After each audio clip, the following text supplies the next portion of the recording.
On your marks. Get set.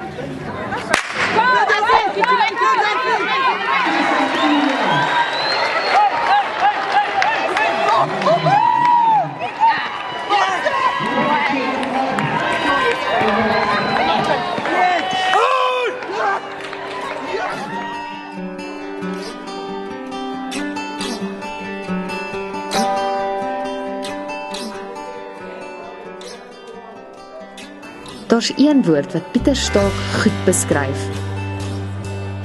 Hy's 'n all-rounder.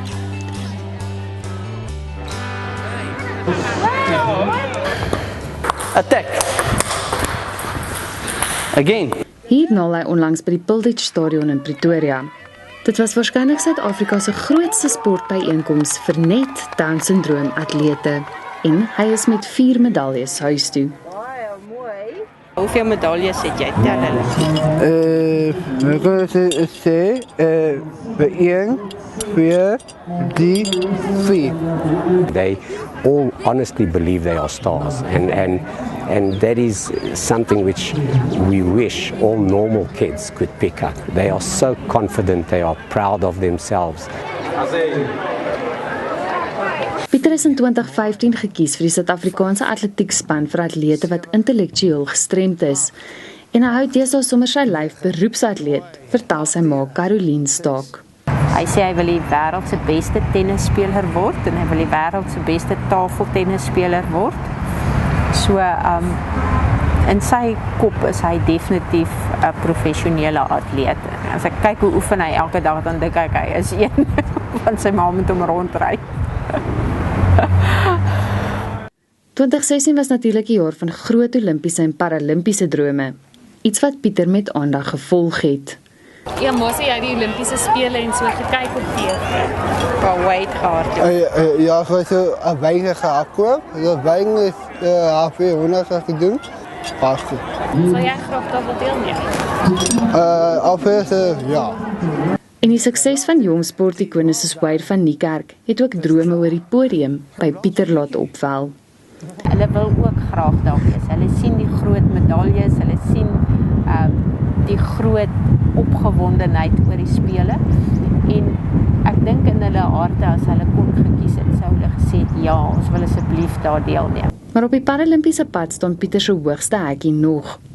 Dit is 'n tipe catch-22 situasie waaraan alle Down-syndroom atlete uitgelewer is.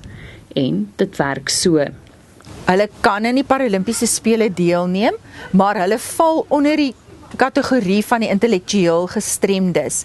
En omdat ons atlete se fisiese bou redelik verskil van die van 'n intellektuele gestremdes, kwalifiseer hulle nie. Daar is enkeles wat daardie geleentheid kry.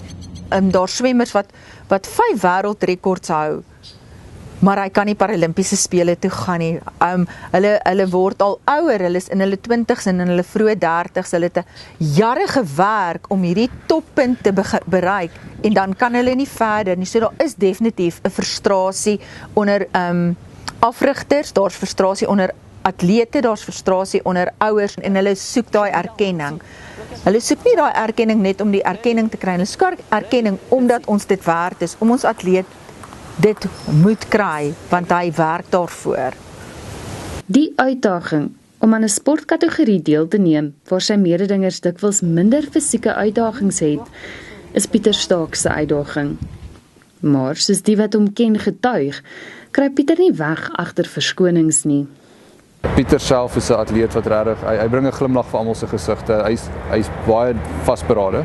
Hy geniet wat hy doen. Die passie kom regtig deur. Ek het nooit eintlik na hom gekyk as so. Ja, jy weet, hy is nou 'n dans-ouetjie, so ek het hom maar net as Pieter geleer ken. Ja, ek hou baie van Pieter. Hy's hy het 'n besonderse plek in my hart ingeneem.